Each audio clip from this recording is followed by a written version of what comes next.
एक और बड़ी खबर सामने आ रही है। ओडिशा में नक्सली कमांडर की हत्या, साथ ही नक्सलियों ने कमांडर की हत्या की। नक्सली सुकरू से हुआ था अन्वेष का विवाद। सरेंडर की योजना बनाने पर दरअसल हत्या कर दी गई।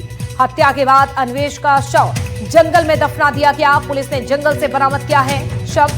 अन्वेष पर उड़ीसा में 22 लाख का इनाम रखा गया था, लेकिन उससे पहले ही हत्या हो गई। बड़ी खबर आपको बता रहे हैं इस वक्त की बड़ी खबर। जिस तरह से देखें, पुलिस की ओर से जो अभियान चलाया जा रहा है, सरकार की ओर से जिस तरह से लगातार नक्सलियों के खिलाफ बड़े ऑपरेशन चलाए जा रहे हैं, नक्सलियों को ढेर कर दिया जा रहा है, ऐसे में उड़ीसा में नक्सली कमांडर की हत्या कर दी गई।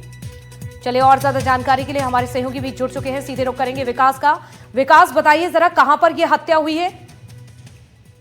देखिए, जिस तरह से लगातार माओवादी लौट कर आ रहे हैं और उनके जो सबसे बड़े पुलिस ब्यूरो थे देव जी, वो भी वापस लौट कर आ गए हैं। ऐसे में अब हर कोई उम्मीद लगा के रखा है कि माओवादियों की कमर टूट गई है और वो मानसिक तौर पर भी कमजोर होते जा रहे हैं। लेकिन इसी बीच उड़ीसा के कंधमाल के इलाके से ये चौंकाने वाली खबर है।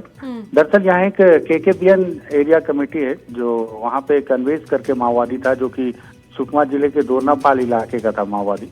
वो लौटना चाह रहा था और ये बात उसके दलम के लोगों को जब पता चली तो उन्होंने अपने ही सबसे मजबूत कमांडर की निर्मम हत्या कर दी।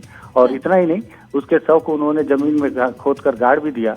इस बात का पूरा खुलासा तब हो पाया जब कंधमाल इलाके के ही कुछ माओवादी सरेंडर करके लौटे।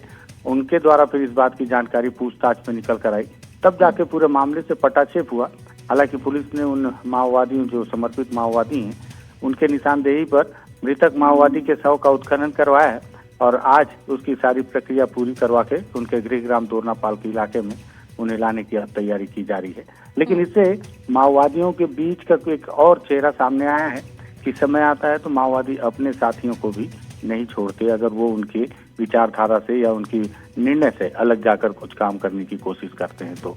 और साथ ही साथ ये एक और चिंता का विषय भी है कि जैसे जैसे 31 मार्च नजदीक आ रहा है, ऐसा लग रहा है कि माओवादी अंदरूनी तौर पर कमजोर हो गए हैं। लेकिन फिर भी कुछ माओवादी हैं, चाहे मुट्ठी भरी हो, लेकिन उनकी मंशा अभी भी लौट कर आने की नहीं। कुछ सूत्रों से, सरेंडर माओवादियों से ये भी पता चला है कि कंधमाल उड़ीसा के इलाके के जो माओवादी हैं, इनका सोचना है कि अंतिम सांस तक ये लड़ने को तैयार हैं, चाहे ये इन्हें अपनी जान ही क्यों न गंवानी पड़े। अगर इस तरह की चीजें हुई तो निश्चित ही तौर पर 31 मार्च तक इस तरह से तो नक्सलियों को ढेर ही किया जाएगा, क्योंकि आखिरी विकल्प अब सरेंडर का ही है।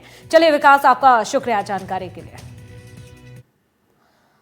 और बीजापुर से एक बड़ी खबर का रुख करेंगे। सुरक्षा बलों और नक्सलियों के बीच में मुठभेड़ हुई है। मुठभेड़ में 2 नक्सली ढेर हुए हैं। शव बरामद किए जा चुके हैं। दोनों ही नक्सलियों पर 5-5 लाख का इनाम रखा गया था।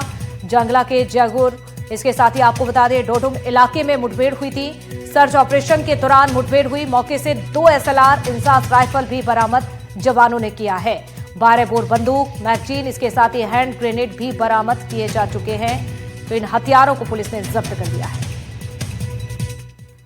जंगला थाना अंतर्गत जयगुर डोडुम के जंगलों में भैरवगढ़ एरिया कमेटी के माओवादियों की सूचना मिली थी, जिस पर से कल शाम को सुरक्षा बलों को रवाना किया गया था। और आज अर्ली मॉर्निंग सुरक्षा बलों और नक्सलियों के बीच में मुठभेड़ हुआ, जिसमें 2 माओवादियों के शव बरामद हुए।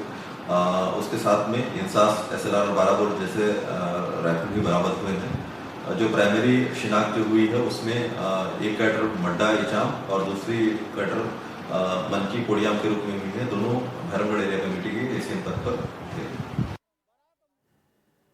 और खबर अंबिकापुर से है। अस्पताल के बाहर बवाल हो गया।